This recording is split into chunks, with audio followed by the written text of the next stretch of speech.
నెల్లూరులో ఇంటింటి చెత్త సేకరించే 101 ఎలక్ట్రిక్ ఆటోలను సీఎం చంద్రబాబు వర్చువల్ గా ప్రారంభించారు. గాంధీ బొమ్మ సెంటర్ దగ్గర వక్ఫ్ board chairman Abdul Aziz, NUDA chairman Kotamreddy Srinivasulu Reddy, స్థానిక టీడీపీ నేతలు కలిసి ఈ వాహనాలను జెండా ఊపి ప్రారంభించారు.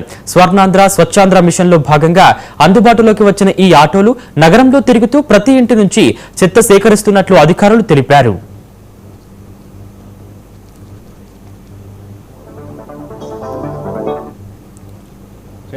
వర్చువల్ మోడ్లో నెల్లూరు మున్సిపల్ కార్పొరేషన్కి మొదటి దశలో 101 ఈ ఆటోలని ఇనాగరేషన్ చేయడం జరిగింది.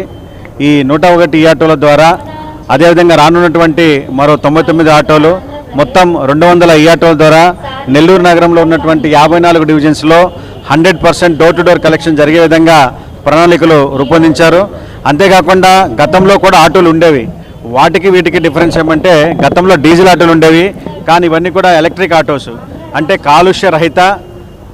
కాలుష్య రహితంగా ఉండేందుకు, వాతావరణాన్ని సమతుల్యతను కాపాడేందుకు ఈ ఎలక్ట్రిక్ ఆటోలను కూడా